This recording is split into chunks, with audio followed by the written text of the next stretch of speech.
My name is Lisa. I'm 35 years old, and I live with my 7-year-old son in a small, damp-smelling apartment in Detroit. People who see me today think I'm just another single mom, waking up early, rushing to work, grabbing the cheapest items at the store, cooking dinner, falling asleep on the couch out of exhaustion. But the past I carry inside this body is anything but ordinary. I didn't start life at zero. I started in the negatives. My mother gave birth to me when she was just 17. My father had already disappeared into another woman's life. I never met him, not even a single photo. My childhood was filled with strangers, my mom's boyfriends, drunk friends, and temporary people. And I was always in the corner, forgotten like a broken toy. As a child, I used to tell my mom I don't want to go to school because my clothes were torn while others wore brand new ones. My shoes had holes in the bottom. I was ashamed. One day, my teacher gently approached me and said, "You're so quiet, Lisa, but I know you're a smart girl." I never forgot that sentence, but I never got a chance to break that silence. I dropped out of school at 16. My mom couldn't find a job and started saying, "You have to contribute." While working as a cashier at 19, I met Ethan. He was older, confident, and seemed safe. The first time he called me beautiful, I believed him so easily because no one had ever said that to me before. Within a year, we were married. It was good at first, but the kindness faded quickly. He started checking my phone. He'd yell when I was 5 minutes late.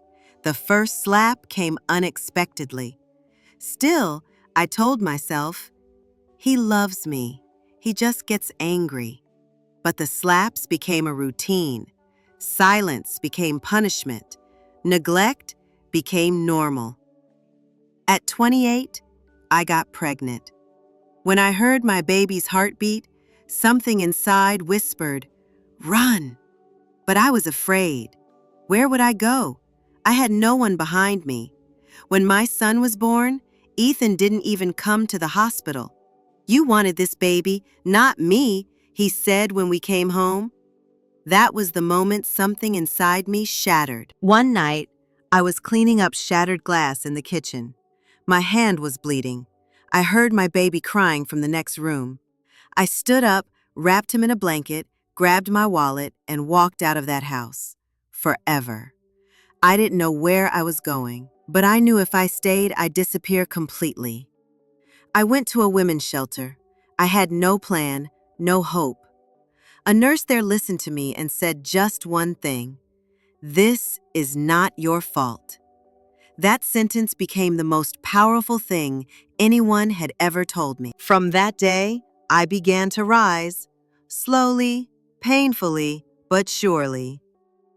We moved into a small apartment with state assistance. I worked as a cleaner, cared for the elderly, stayed awake for days. There were nights I cried silently while playing with my son. Each morning I told myself, "You are strong." Until one day I finally believed it. One afternoon, my son came home from school and said, "Mom, my teacher said you're the strongest person she's ever met." I couldn't hold back my tears because even I couldn't see that strength in myself yet. Now I'm 35. I work at a care center. I live in a small, peaceful home. I don't have luxury dreams anymore, but I have something greater, a quiet strength growing inside me. Lisa is no longer just a mother. She's a survivor. If you're reading this and your voice has gone unheard too, please know freedom begins with a single step. And sometimes the greatest revenge is surviving and taking your power back.